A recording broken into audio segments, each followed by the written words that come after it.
Bueno, digamos que el tema que estamos tratando hoy, que es la unidad 5, la unidad 5, recuerden que son sistemas no isotérmicos en estado estacionario, es decir, simplemente la parte que es la parte diferencial de los balances es la que no vamos a tener en cuenta todavía. Entonces vamos a mirar este ejercicio que es parecido al anterior que estábamos haciendo. Es una reacción también que es en equilibrio, puesto que ya en muchas reacciones, pues no solamente el balance de materia es importante, el balance de energía y también el equilibrio químico juega un papel importante porque el equilibrio químico afecta a la cinética. Entonces dice que la reacción en fase líquida catalizada reversiblemente toma una forma, simplemente A se transforma en B, entonces tenemos una reacción en equilibrio.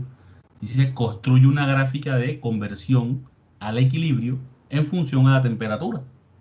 Determine la temperatura de equilibrio adiabático y respectiva conversión cuando un componente puro A reacciona para transformarse en B con una temperatura de carga de reactivo en el reactor de 300 grados Kelvin.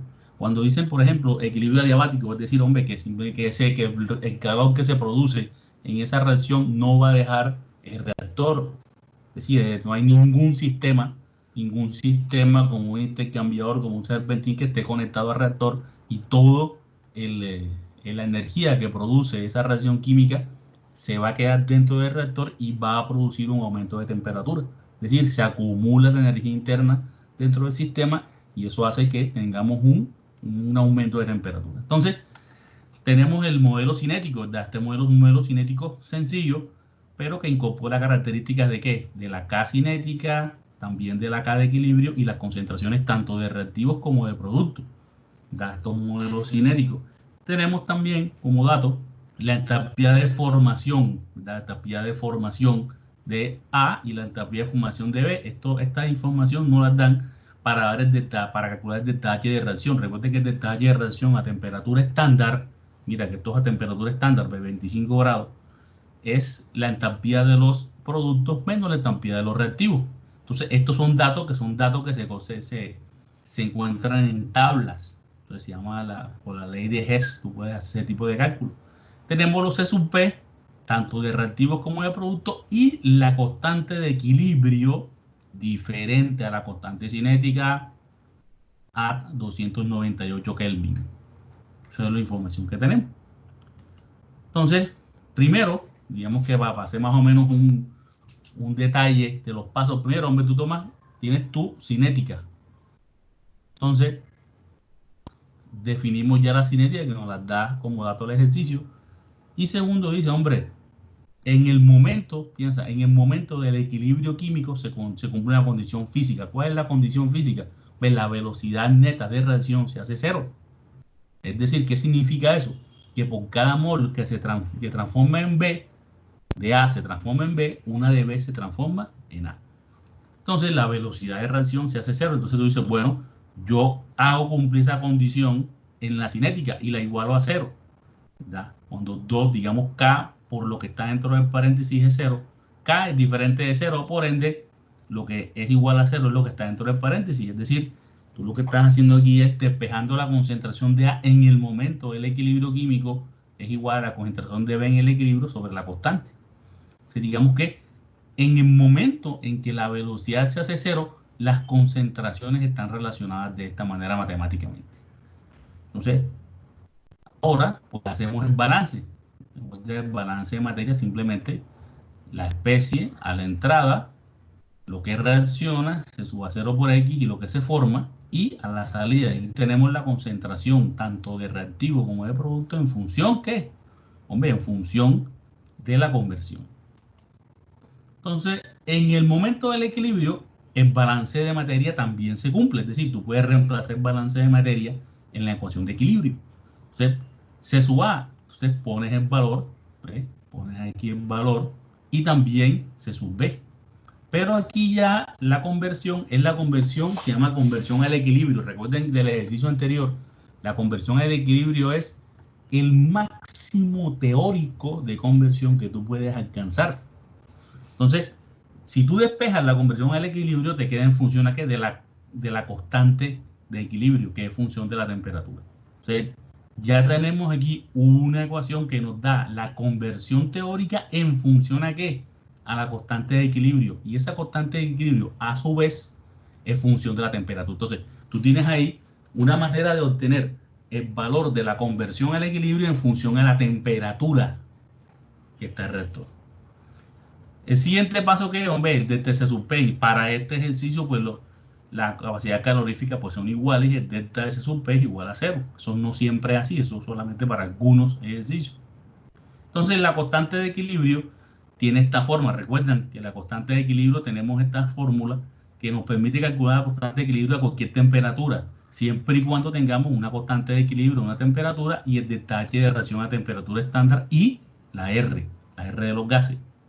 Entonces, vamos a calcular el delta H de reacción a temperatura estándar. Como les dije, es la entalpía de los productos menos la entalpía de los reactivos. Eso a menos 20.000 calorías por mol.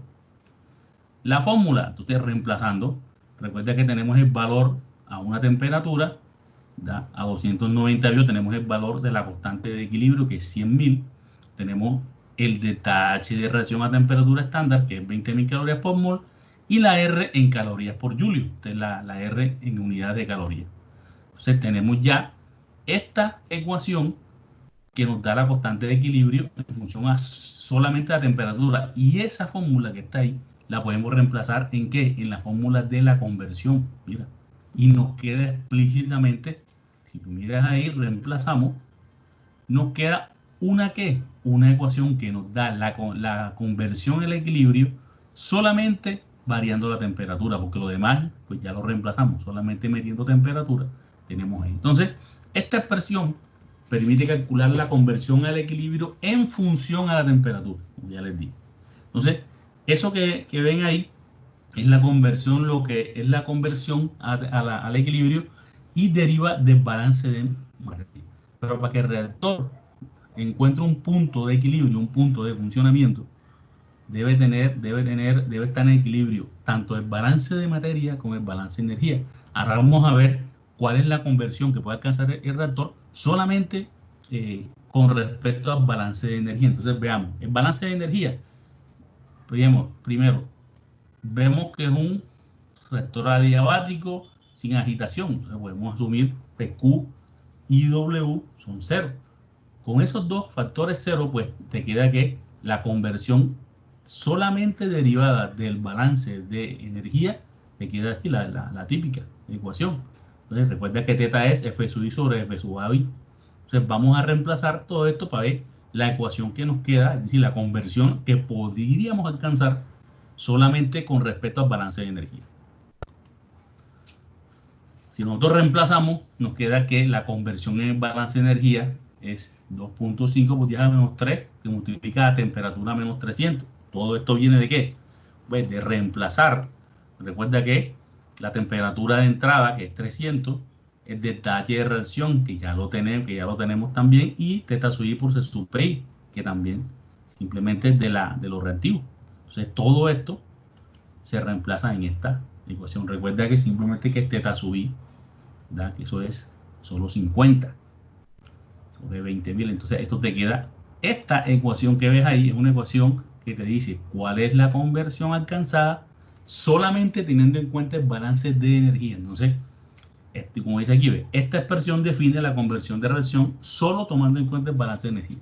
Pero para encontrar el punto de operación del reactor se usan dos ecuaciones, es decir, tienen que solucionarse al mismo tiempo. Son dos ecuaciones lineales. ¿Por qué? Porque tienen que, mira, solucionarse el balance de materia y el balance de energía y el equilibrio químico, pero digamos que el equilibrio químico ya está metido en la cinética. Así que las ecuaciones que tenemos son una ecuación para el balance de materia y una ecuación para el balance de energía. Entonces, ¿qué hacemos? Pues las igualamos, porque al fin y al cabo son conversiones. Es decir, la conversión que viene del balance de materia, es decir, la conversión al equilibrio, se iguala a la conversión que viene del balance de energía. Pues aquí hay diferentes métodos. Hay métodos analíticos y numéricos. Es más fácil es tomar simplemente y graficar las dos ecuaciones. Tú las graficas. Entonces tú dices, bueno, la temperatura de entrada al reactor es 300. la reacción es exotérmica, entonces tiene que subir la temperatura y es adiabático. Tú tomas esos tres hechos. La temperatura de entrada es 300. El reactor es adiabático y la reacción es exotérmica. Sí o sí, la temperatura va a subir. Entonces tú dices, bueno, yo lo doy valores de 300 en adelante. Donde tú quieras, a valores de 300. Calculas que K sub E y graficas la conversión por la que viene del equilibrio, es decir, del balance de materia y también del balance de energía. Entonces, si tú miras aquí, vas a tener una que viene del balance de materia, sí, la roja, y la otra que viene del balance de energía. Y esas dos curvas se intersectan en un punto. Ese punto es el punto de operación del reactor. En ese punto se cumple tanto el balance de materia como el balance de energía. Entonces, ese punto es a una temperatura de 465 Kelvin y una conversión de aproximadamente 0,42. Entonces, si tú haces eso en un Excel, numéricamente puedes tener ya una aproximación. Que lo quieres hacer todavía más exacto, hombre, simplemente, mira, si tú igualas, como ya te decía, conversión al equilibrio igual a conversión del balance de materia, se pasa aquí x sub e menos x sub m igual a 0. Lo que tienes ahí es una ecuación no lineal. Esa ecuación no lineal puedes resolverla por Newton-Raphson, con Scilab, con el solver de Excel también lo hace en un periquete, o también con la ecuación que tú quieras, o dándole valores. Tampoco es, tú sabes que la temperatura, le bajando temperatura y los valores de conversión tampoco pueden ir, tienen que darte conversiones entre 0 y 1, no te puede salir, digamos que el valor de la conversión es el valor de I, de la conversión, tú le das valores de temperatura, pero el valor de conversión tampoco tiene que salirte del intervalo 0,1, así que en algún momento pues se intersectan esas dos curvas. Entonces siempre en el punto, se llama el punto de operación adiabático. ¿Por qué? Porque el reactor está operando cumpliendo el balance de materia, el balance de energía y el equilibrio químico en un reactor adiabático. Entonces, por eso se llama el punto de operación adiabático.